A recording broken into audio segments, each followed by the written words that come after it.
They say sometimes you win some, sometimes you lose some.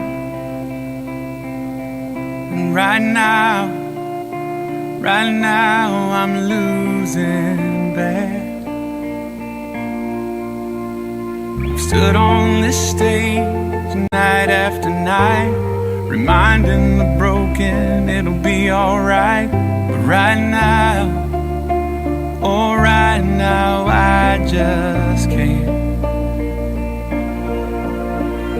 It's easy to sing when there's nothing to bring me down.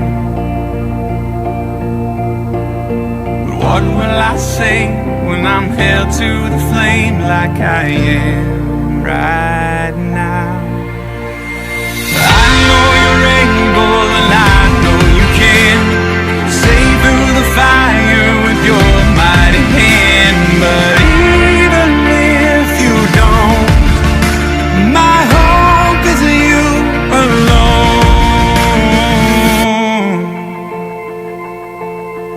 They say it only takes a little faith to move a mountain. Well, good thing, a little faith is all I have right now. God, when you choose to leave mountains unmovable, oh, give me the strength to be able to sing. It is well with my soul. I know you're able and I know you can save through the fire with your mighty hand. But even if you don't, my hope is you alone. I know the sorrow and I know the hurt would all go away if you just say the word. But even if you don't, my hope is you alone. You've been faithful, you've been good all of my days. Jesus, I will cling to you, come what may, 'cause I know you're able, I know you can. I know you're able, and I know you can save through the fire with your mighty hand. But even if you don't, my hope is you alone. I know the sorrow, I know the hurt would all go away if you just say the word. But even if you don't, my hope is you alone.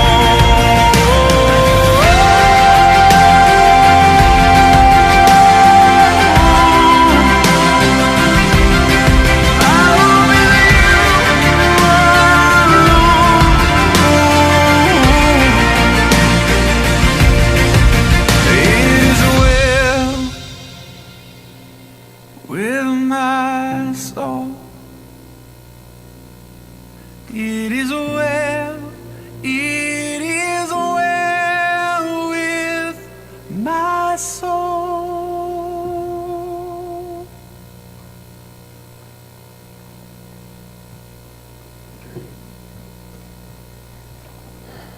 We're going to talk about those very things this morning, a candid family conversation. And before we do that, I think we should pray for Ron and Lily as they come to share some of their story. So the question is, are you more like Job or are you more like John? When troubles hit and the questions and the doubts. We've been talking about confidence, right? It's all related to 1 John, where John says, and when your heart condemns you, you're just not sure. And so this kind of stuff makes our hearts really wonder at times. And Job, however, said when all was taken from him, including his family members. He said things like, the Lord gives and the Lord takes. Blessed be the name of the Lord. And when his wife said, you just need to give this thing up, he said, you're talking foolishly. He said, should we not accept not only the good from the Lord, but should we also accept the bad? Now that is a heart of deep faith. Or are we more like John the Baptist? Matthew 11 says, when he was in prison, of course scheduled to be perhaps executed, though it seems like the king would like to keep him alive, and he eventually lost his head. It says he sent word to Jesus, the one he was, the forerunner of. He sent word to Jesus, and he said, are you the one that we were to expect, or should we be looking for somebody else?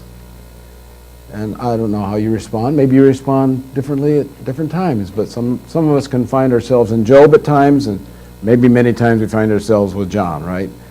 Just really, who are you? Are you really who you said you are? Are you really able to do what you said you could do? And of course, ultimately, we know the answer to that. So, Ron and Lily, if you would come up here and let's just chat a little bit about this journey, this life-crushing journey that they have been on together. So as we have in your notes there, April 2:13, April 2:16, and beyond, this life-crushing journey that they have been on. And some of you know some of the details, some of you don't know, some of you know more than others, so we're just going to unpack this a little bit today, because it's this kind of thing that happens that puts our confidence in God and in his promises right in the bullseye, and the enemy loves to take that confidence out in our lives and leave us just like out there bouncing on some very angry waves. So I'm going to just look through these layers. It's like an onion. Remember, you know what an onion is like? You peel off one layer and there's another one underneath it, and we're going to just walk through the health and medical layer, which kind of launches us into some of the other layers that we're going to talk about this morning.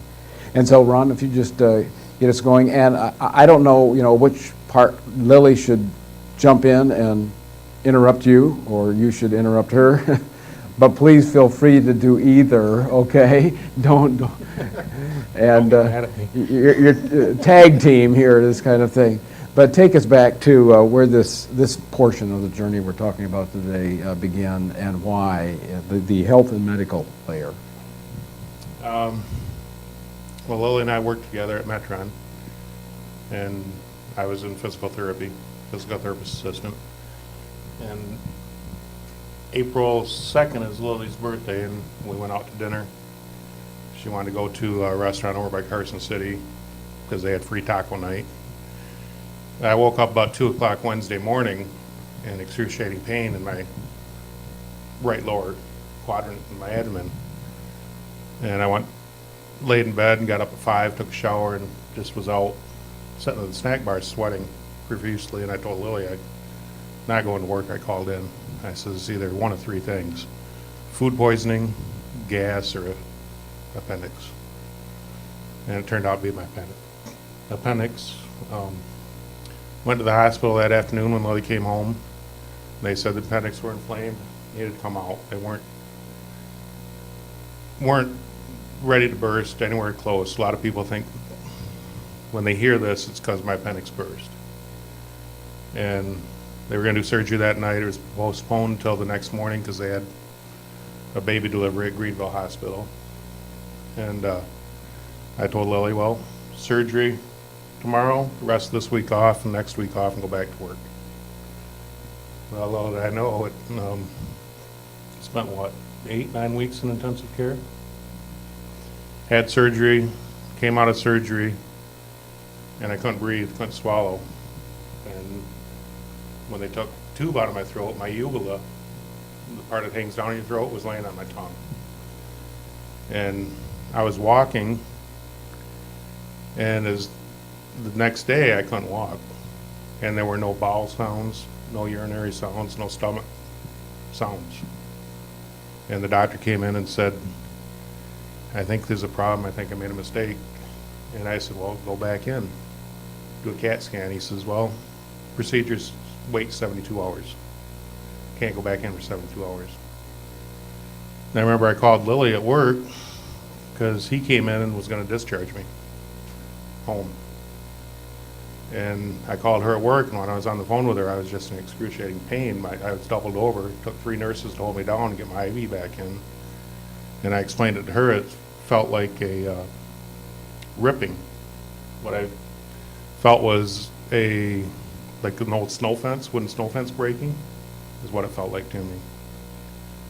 And he went back in on Sunday, and he supposedly fixed the problem. And I was full of infection, and he closed my wound, which is what you don't do when you're infected. And I had 4 holes in my small intestine. Your appendix are down here. I had 2 holes here, a hole here, and basically a cut down here that they didn't realize it didn't turn into a hole until November when they did the repair surgery.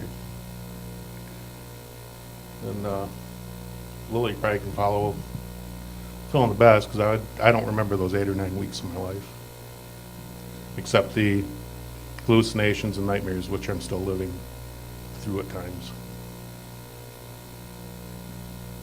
Anything you want to add to that? Well, yeah, after he was in Greenville.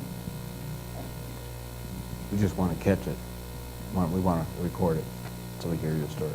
That's why. Yeah, after he had been, I wasn't sure what to do. I've never been in a situation, so I'm like, I wasn't sure to send him, leave him in Greenville, or have him take him to Mm-hmm. Grand Rapids. And finally, I don't know what to do. I pray about it, and then I was at work, and the doctor called me himself, the surgeon, and said he's taken a turn for the worse. And so that's when I decided, I went in there and I asked for the doctor, and I said I want him transferred to Grand Rapids. And he said, okay. And he was transferred in a couple hours. They transferred him to Grand Rapids to Blodgett. And I remember I got there before Ron got there, and I remember them taking him in and all these doctors coming in, for different, they had different doctors for everything. They had three teams of surgeons waiting for me, internist, infection control, and I can't remember the other one, because they didn't think I was going to make it through the night. I was so septic, and then renal kidney failure. Long term of this, I have kidney damage, I have blood clots in my legs, embolism in my lung. You can see I'm sweating right now. I'm on like 10 different meds. My legs are swelled up right now. I'm on meds that I can't be in the sun, meds that cause excessive sweating, plus the Lasix and everything on top of that. So that began a walk, those weeks where you didn't have much communication with him then? No. In that sense, right? No. Because, he really wasn't aware of what was going on. Like, there was a lot. He kept hallucinating and just in and out. I remember the doctors coming in and say, do you want to stay in the room? Because they were going to open. And I said, yeah, I've seen it. I thought I'd seen it, but no. They had clamped, and they unclamped it, and it was like this wound that was like, it was just horrible. I mean, it was deep, and they tried to do I think they call it a vac wound, a wound vac? Wound vac. But they couldn't Yeah. find one big enough or that would hold all the fluid that was coming out. Mm-hmm. My wound was, because I measured it after I got out of intensive care, they were measured weekly. It was about 14 inches long and 8 inches wide, plus all the way down to. Ron sent me a number of pictures, I think 154, and I picked a few, and I was trying to be kind to you. So he wasn't kind to me, he sent them to me. But Dan, if you could just show that, maybe we just quickly go through. I brought a few. This would be back up there. That would be your view from your window for a long time, right? Yeah. That was Hospital? for 6 months. I could watch Aeromed land and look at the jail. Okay. Kent County. That was at Fireworks. the old Kent Community Hospital there in Fuller. Yeah. Yeah. Next, just keep going. This is just a sort of you with your wound kept open and which needed to be open, right? Yes. For months and months. How many? I had repair surgery November 6th or something like that. I can't remember. It had to heal on its own from the inside out. It Right. just- 2013. Yeah. Keep going, Dan. And Ron, if you just want to say anything, it's the packing in the wound. This was at the long-term care. That's the Yeah. wound manager. They're supposed to change it like every 2 days, 3 days. But there were days where they'd change it, and I remember one day I sat up, this after I was in long-term care, sat up, they had just changed it, and I had to lay there for about 45 minutes holding it so the heat would seal. And it was changed for like the third time that day. And I sat up and it just started leaking all over. And I just laid across the bed just crying, saying, I can't take this anymore.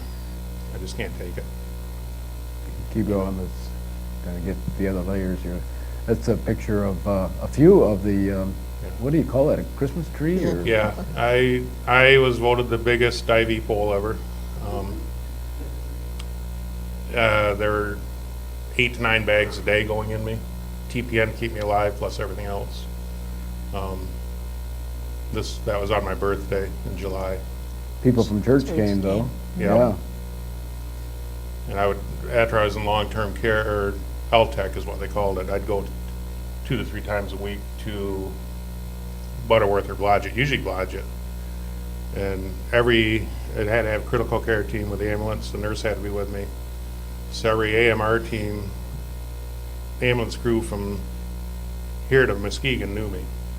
And every time I was wheeled into the hospital, all the techs and doctors would say, "Hey, Ron," which isn't a good thing. Keep going there. This is some of the believers that encouraged you and sang, and Yes. kids prayed. And Yeah, they came up on my birthday.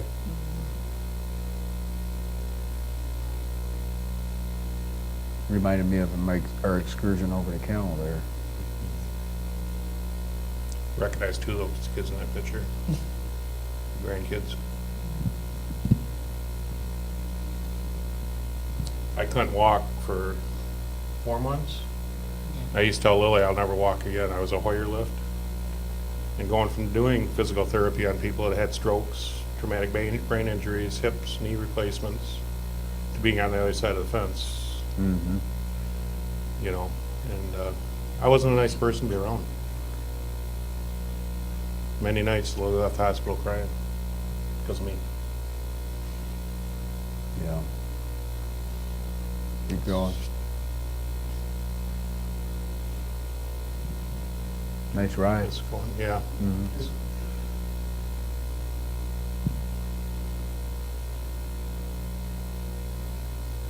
Yeah, my friend Linda, she'd come and cut his hair. I refused for about 4 months to have my hair or shaved. I said I wasn't going to have my hair cut or shaved till I came home from the hospital. He had a big beard. And that was our dog. Because when I came out of intensive care, I didn't know how sick I was. I would be pulling my wound apart. And they called Lily one night. One of the hallucinations I remember is the Amish were taking me up to boil me and eat me. And Gary and Kelly were trying to catch up with them across the bridge. And the next thing I knew, I was on the river downtown Grand Rapids on a boat, and I called 911 twice, I guess, on my phone. And they called Lily and told her they had to strap me down. Had to get her okay. Because she made life decisions for me because I didn't know who I was. I kind of like that look there. Like, yeah. And it looked like this till, this was after the repair surgery in November. The surgery was November 6th, and he was hoping I'd be home by Thanksgiving, which I didn't come home till December 30th. Because 2 days after the repair surgery, the 4th hole opened up and I had to go back in. And I had plastic surgery April 13th, 2013. It was open like this for 3 years. So a lot of times I'd be sitting here in church with my belt on I have today, and it'd be bleeding.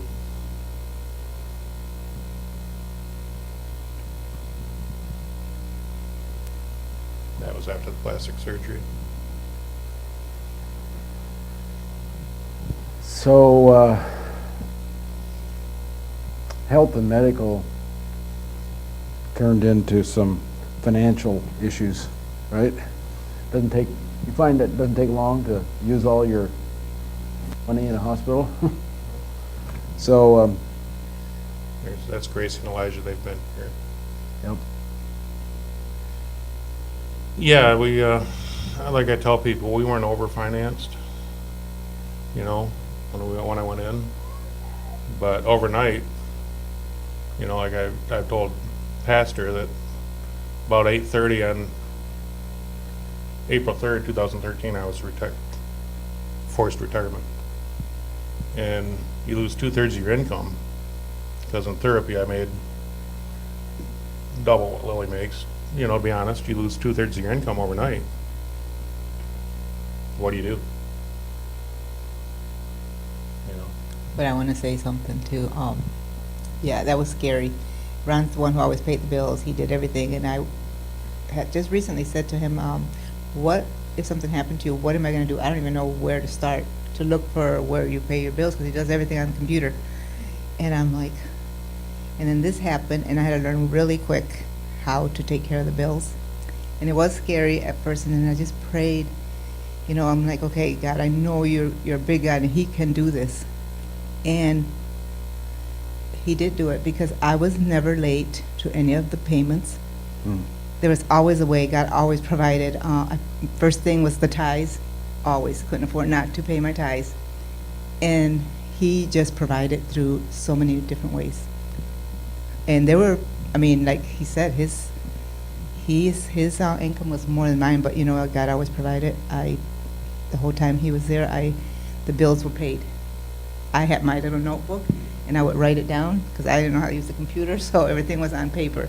But you know what, He provided through it all when he was in the hospital. I thank God for that. and Lily's always been the non-worrier. And like, we're not supposed to worry. Like, I remember Daryl's, one of his messages at the end of the summer, he doesn't call it worry, he calls it concerned. Well, I was very concerned, and have been. Because from our house in Sheridan to Grand Rapids was what, about 110 miles round trip? And gas got to $4 a gallon that summer. And Lily was living on the run, eating fast food, eating out. Credit card debts we had one credit card with, I think, $500 on it when I went in the hospital. And, you know, our credit cards bills were close to $30,000 here when we got our settlement. Yeah, living on a wish and a prayer and credit, and that's not, You know, my total medical bills were $1.3 million. so how do you deal with that, you know, health, and then your finances are in the tank, well, under the tank, right? And then, so that brings up the legal layer. So you got this financial layer, because of the medical layer, and then the legal layer comes into play, because now you're trying to, you're taking on a fight on a different level now. Yeah, we didn't take the legal layer lightly. And just to touch on the financial, the one picture where I was in the wheelchair, that was my youngest son standing there, and he was 24 at the time. And until December, this last December, he's been giving us a minimum of $500 a month. We owed him like $30,000. And he said, "Dad, there's not many 24-year-olds that can do that." And he said, "Dad, you're not going to lose nothing. I'll make sure of it. You're not going to lose your house. I have a classic car we bought in 2012, which I never would have bought if I knew this was going to happen, but we don't." He says, "You're not going to lose that, because that's going to be his someday," he says. But the legal aspect, we didn't take lightly. We talked and prayed and talked to a couple ministers, our minister at the time, because we're not the suing type people, and, you know, we weren't doing it out of vengeance, but our life was changed. And, you know, I spent 6 months in LTEC looking out that window. You saw the first slide, thinking, here I lay, middle of July, August, September, and this doctor's out enjoying his life, and mine's totally ruined. Never be able to work again. Like I said, you see me sweating, I walk with a cane. I have a bad hip now from all the arthritis and 9 months in bed. I have no abdominals because they were cut for 9 months and they atrophied. And side effects, back pain, abdominal pain. So, you know, somebody had to pay the bills. We didn't have the money. So we prayed about it and talked about it, and, you know, we weren't doing it for vengeance, but for responsibility. Right. Justice. Yeah. Those kinds of things, right. And so that ended, how long was that then? How many years was that? Well, we talked to them. Languished in court and, First time we talked to them was June or July of 2013, our attorneys. They were from Ann Arbor, and we just were in court December 15th. So it's been the whole time. It's been a long time. 4.5 years Yeah. fighting and being put off most of the time, Yeah.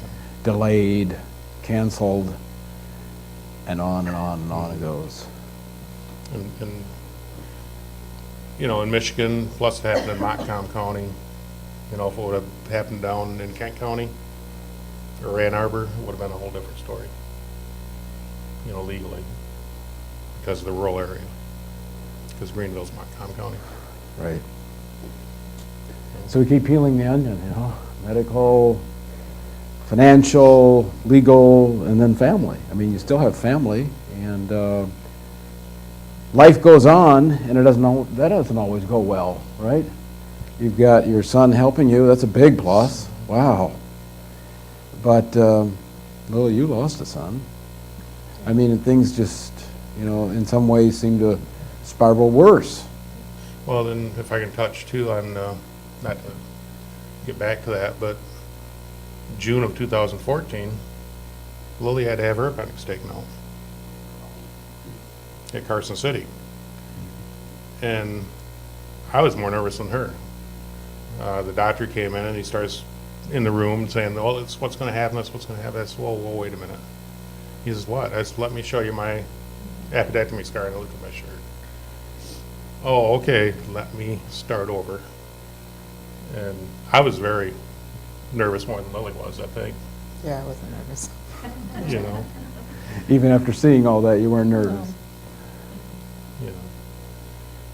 But, And but the family layer, you know, stress is there. I mean, you've got a couple kids you haven't seen in a while, and then Lily got some news. So yeah. My oldest son, they moved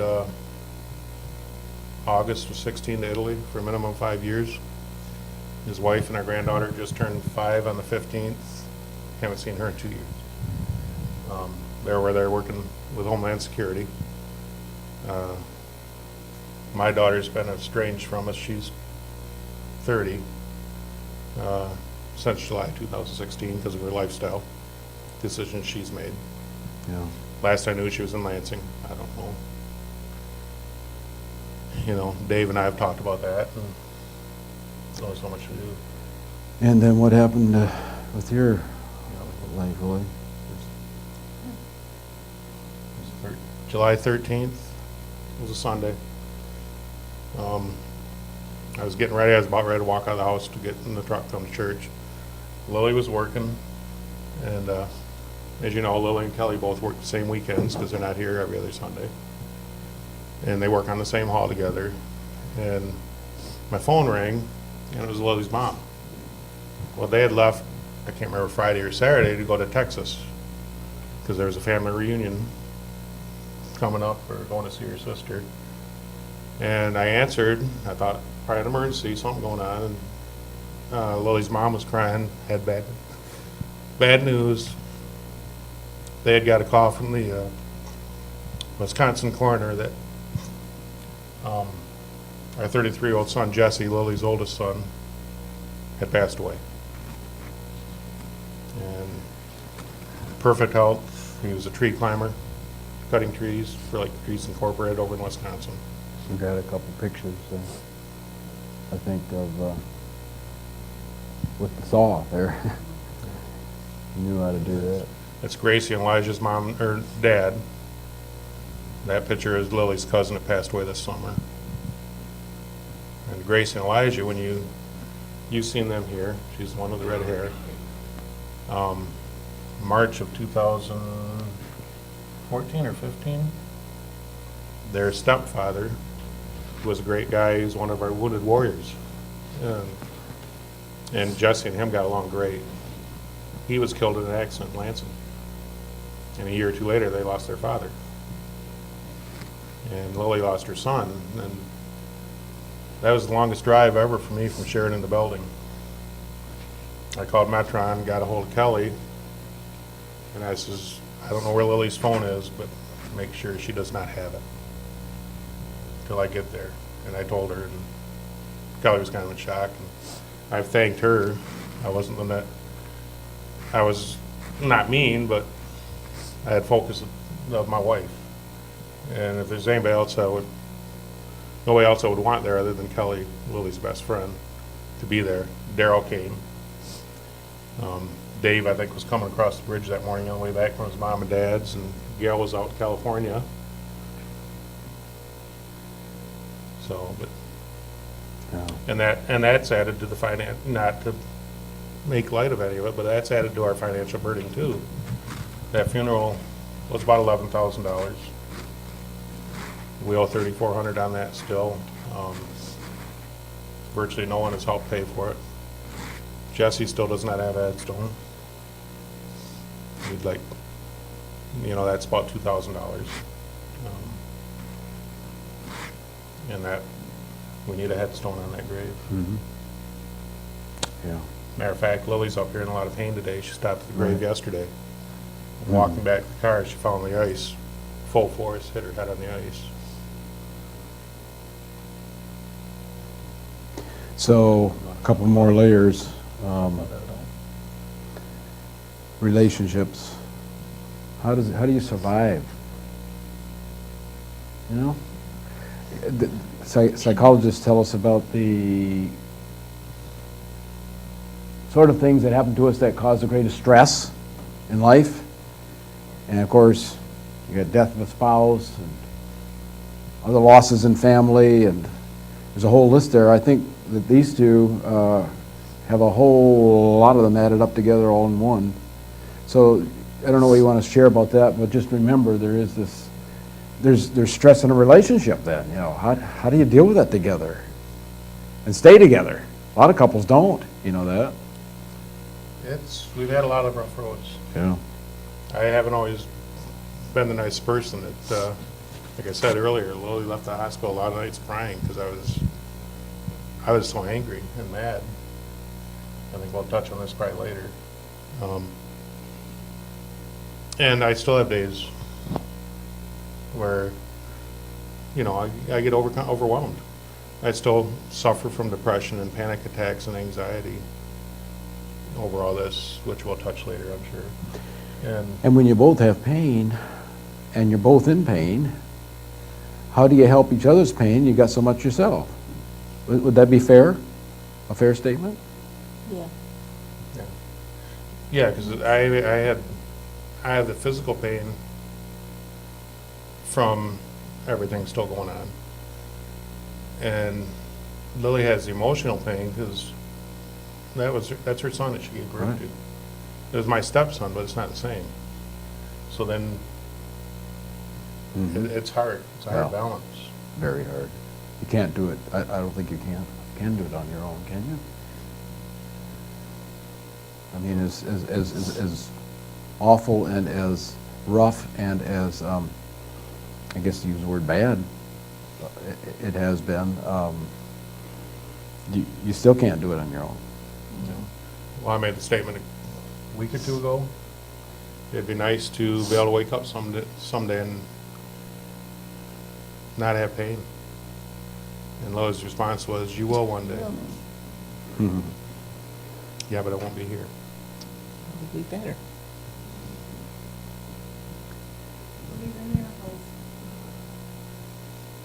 So that picture, we go back to that bullseye, is that the one that's next there? Just, I mean, there it is, you know. And of course, like Paul Harvey, there's still the rest of the story, you know. So just frankly, you know, I'm sure there are times that the question would be, are we going to make this together? And of course, the journey's not done yet. And so glad you're here and we can share and we can bond together and better knowing how to pray for you and also celebrating the fact that God has brought you thus far. He really has, you know. But then there's that personal layer. So, you know, the medical, the financial, the legal, the family, the relationships, and then just the personal part of it. You know, Lily, you've got a hole in your heart that, you know, nobody else is going to be able to fill, right? You're just going on with that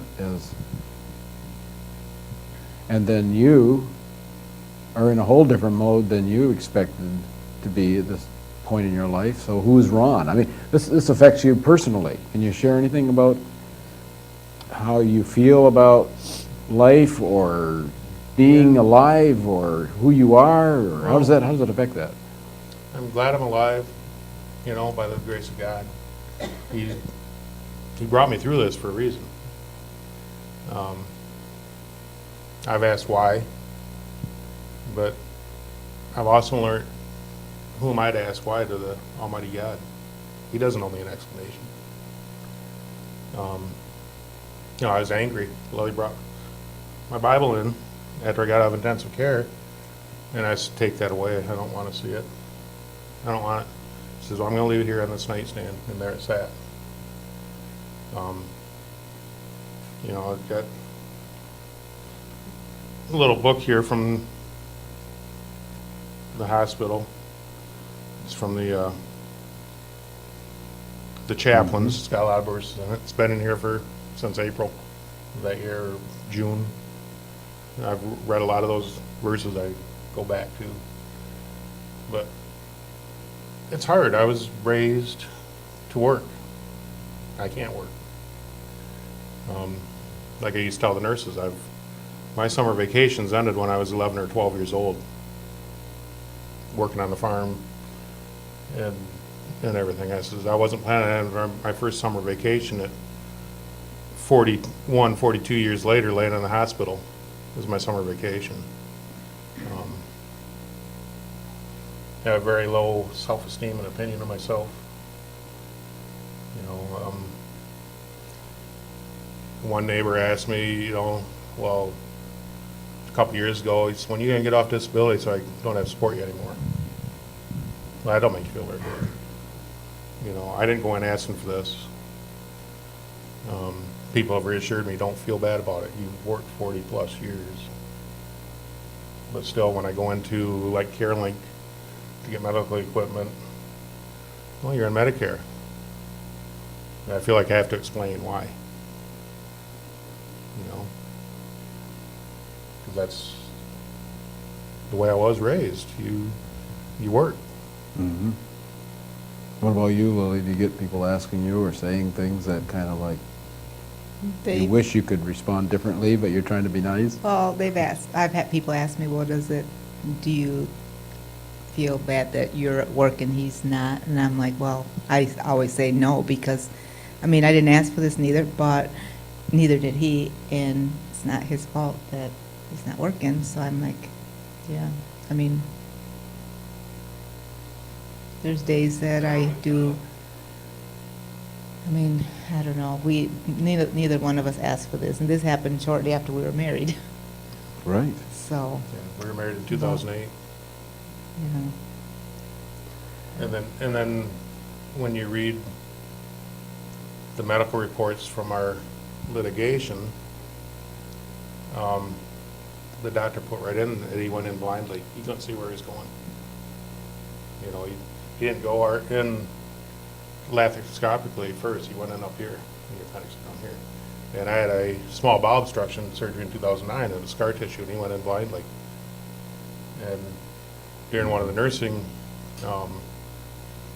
depositions, I wasn't there, but our attorneys told us that the nurse said, well, I didn't do nothing wrong. He says, really? You gave Mr. Rottier 10 doses of 4 different narcotics in a 10-hour shift. And there's nothing wrong? Yeah. So, going a little one step deeper, peel one more layer off, and that is, what about your relationship to God? You know, you're in the bullseye, the layer of faith. What did this stuff do to your faith or yours? Can you share any part of that journey or struggle or? Oh, I was, like I said, I was. You were a believer, right, going into this? Yeah, I was raised in Alto Baptist Church. I accepted the Lord at 8 years old, was baptized at 9. You know, was always in the church. Of course, I had my teenage years, you know, and where you stepped away and came back. But, yeah, I was angry, you know, but like I said, since then, it's like, who am I to ask God why? I've read Job a lot. I feel a lot like Job. You know, I remember Lily had her appendectomy in June of 14, and a couple from our church at Central Montcalm community there in Sheridan, where we were going at the time, their daughter-in-law had an appendectomy in July or August of that year, and she was asking on Facebook for prayer for Debbie and stuff, and she had the surgery, and she, thank God, Debbie came out okay. Thank you for their prayers. And I private messaged her. I says, where is God for me? April 2013. And she answered me and said, God was there. You're alive. I said, yeah, but, you know, thank God Debbie came out of it okay. And where was God for me? This long road, long struggle.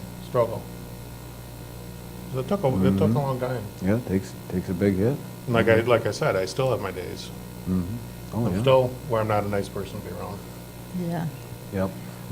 Hey, Did you have any doubts about God? I mean, that's expressing a sort of doubt, right? You know, where Yeah, was he, and yeah. why didn't he step in and prevent this? Yeah. All of those same questions that we would expect. yep. How about you, Lily? I think that my faith is just stronger. God, like when he was in the hospital, like people would tell me, like afterwards, like he could have died. He very well could have, but that thought never went through my mind.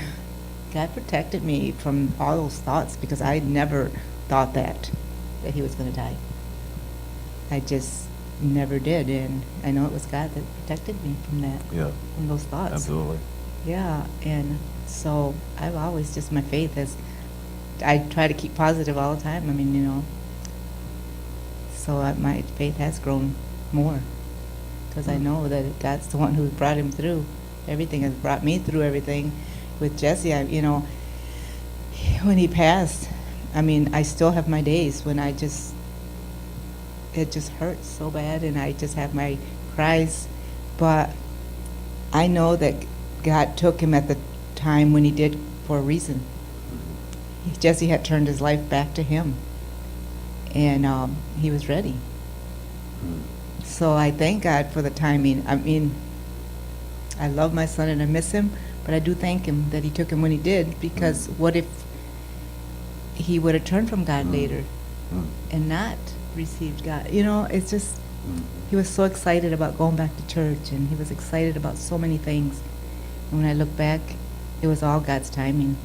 Even spending July with the kids. He came from Wisconsin and spent it just with Yeah. the kids.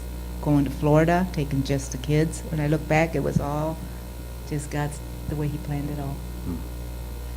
So, And my faith is there. It's strong. Like you said, I went through that. I still have my days.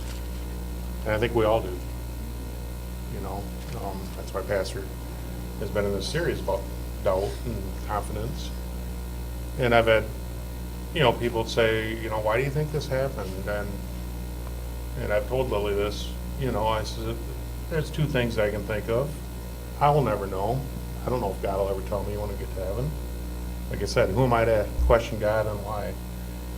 But like Lily just said, Jesse was closer to God when he passed. I says, that could be part of it. Because Jesse was on a pretty fast track when I went in the hospital. Mm-hmm. And he slowed down the place next to our house in Sheridan, came up for rent, and he moved in there. It was next door to help his mom. And it slowed him down a lot and got him thinking, I think. And then another couple from our church used to visit me quite a bit. And she had never prayed in public. And I remember when I was out of intensive care and could remember who I was, they wanted to pray, and I said, Mary, why don't you pray? And she did. And she got done, she looked at me, I remember they were both looking over me in the bed. And she says, that's the first time I ever prayed in public. That was public. Her husband and I were there. And I says, maybe that's your first step. Maybe that's why I'm going through this. They got you to break that barrier of praying. Wow. I don't know. Right. It could be something, it seems simple to a lot of us praying in public, but it could be something like that. I have no idea. And there may be layers more of how God has used that and is using that, and I believe is going to continue using that even today with us and beyond. To trust Him for that. And that's where it takes that confidence that God is up to something even in the midst of all of this. Well, like when Dave started talking about us doing this, and I said we'd be willing if it would help just one person. Mm-hmm. And a lot of you don't know the full story. I guess what struck me one night is at Bible study, there was a small little group on Wednesday nights. Brenda was there one week, and we were talking, and I said something because, Gary and Kelly have been good friends. I've known Gary since high school. Kelly and Lily are best friends. Didn't know that when I met Lily. And I've told Kelly, how many friends can you say you know inside and out? Being a nurse, anytime they change my dressing, the nurse would say, you want people to leave? That's up to them. It doesn't matter to me. I have no dignity left. And Brenda came to me after Bible study that night. She says, well, I didn't know you knew Kelly that good. I said, I mean literally. She's seen my inside.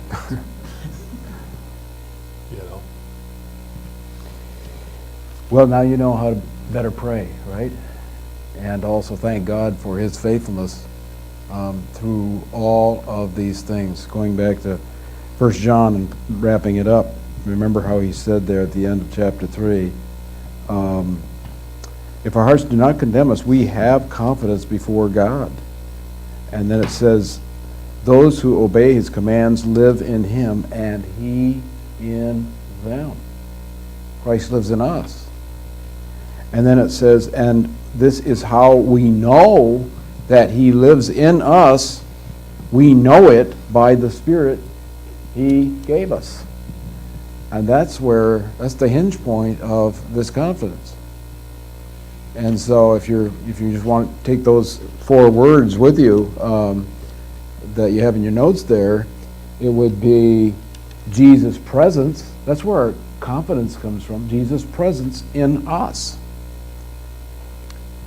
And I know it's a miracle and it's mysterious, but it says, and they who obey His commands live in Him and He lives in them. And that means, the word live means settle down, dwell. He dwells. John 15, the word abide in the vine, that's the same word. And Jesus settles down and He takes residence and home in us. You say, well, how does that happen? Well, it's the second word. It's not just Jesus' presence, but it's Jesus present, quote unquote. It says, we know this by the Spirit He gave us. So Jesus Himself gives us, sends His Holy Spirit to to indwell us. In fact, 1 Corinthians says that, don't you know, your body is the temple of the Holy Spirit. And so we are the place where he takes his residence now. And then the third word, well, I guess I have residence there, the Spirit's residence. That's the present that Jesus gives to his own. And then the last one is him being resident in us brings us that assurance. Romans chapter 8 says that his Spirit bears witness with our spirit, right? What? That we are God's. We are people that belong to God. And so it's that Holy Spirit that reminds us of who we are, and that, as Romans 8 also says, nothing can separate us from the love of God in Christ Jesus. And so we have these coaches, I call them coaches for our testings, and you probably already figured them out. I'm just going to quick, Abraham trusted God even if it meant losing his son, giving his son up. He believed God could raise him from the dead. That's quite a testing. Job said, even though he slay me, that God is in everything that happens, the good and the bad, and he trusted him. He kind of coaches us how to deal with testings. David, though I walk through the valley of the shadow of death, I will not fear. Habakkuk says, even though my son preached on that when he was here, though everything fails, economically and spiritually and relationally in life, I will yet rejoice. He said, I will still rejoice.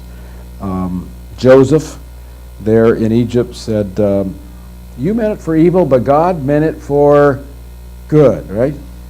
And then Paul in Romans 8, nothing can separate us from the love of God, not death, not angels, principalities, powers, all those things he names. And then in 2 Corinthians, Paul reminds us that our short suffering is nothing when you compare it to the eternal glory that God has in store for us. And that helps us. They kind of coach us. Even better than yesterday's amazing MSU win, come back from behind their the Uper coach, Izzo. Wow, that was quite a story. Made some history there, but how much more God has given us these who've gone through it to coach us to keep on. Can I say a couple more things? Sure. Gail and I kind of have a running joke on Sundays. She'll come down off the stage and we'll give each other a little hug, and she'll say, how you doing, Ron? And I'm like, great. And she knows I'm not. And I've learned through this, and society's pretty empty. When people ask how you're doing, they 9 times out of 10 don't care. And I've had a lot of people quit asking me, because in the beginning I'd tell them. They didn't care. They didn't want to hear it. And also I want to say, we bought the house in Belding. It wasn't a fast decision. That house has been on the market since June. And we've been looking for the past 2 or 3 years for when the litigation had come to an end. And I told Pastor about mid-December, one of his messages, I says, there's this house I've been kind of watching in Belding, and I never thought I'd live in Belding. Growing up in Lowell, Belding and Greenville were big high school rivals. And I says, God hit me upside the head. I think this is our house. And, we didn't buy it in haste, just because God's timing. We were in court December 15th on the settlement, final one. The settlement, we can't say what it was, confidentiality, but it wasn't a quarter of what it should have been. But we prayed about it and accepted it, and like I told Daryl and Dave, we feel that's what God wants. It's not what, as humans, we wanted, but that's what God's directed us. You know, and we have two pastors here that are great pastors, bivocational. And thank God for them in this church. But in this book here, one of the things that got me through was, you know, Psalms 121, from where does your help come from? One of my favorite I songs. read that a lot. You know, in the hospital. You can see this book's got scratching on it. You know, remember Gary called me one night. Gary used to call me a lot. And it usually, after I started walking, I'd be coming in my room door and my phone would be ringing, and so there's Gary. He'll call me back in about 15 seconds. There's a list on here of parts that he wanted me to look for on eBay. You know, because he knew I had time. You know? And, you know, it's just, I'm thankful for this church, that we found this church, and for the pastors we have. It's a holy moment. Thank you for being willing to share your hearts today. I know that isn't easy. But it does bring out on the table stuff we all do face. Sometimes we don't talk about it, do we? Just keep a stiff upper lip and keep moving on and pretend that it's all right, and it isn't. But God helps us. So thank you for letting him help you, and your story is helping us, as well as I believe it's going to help a whole lot of other people down the road as you are willing to release that and let it, you know, trust. It takes trust to do that too, to release your story into other people's lives. You know, I'm never sure how they're going to respond or what they're going to do with that story, but trust God to use that like he's been faithful to you in your life. So Well, thank you. We've told people in the past with what we've been through, if anybody ever needs to talk, Yeah. you know, and can understand. Let's all stand and claim this old song together as our, sure, yeah, you can sit down there, as our amen to this. Thank you, brother. It's a challenge, and it is possible to sing this from the bottom of your soul, no matter what.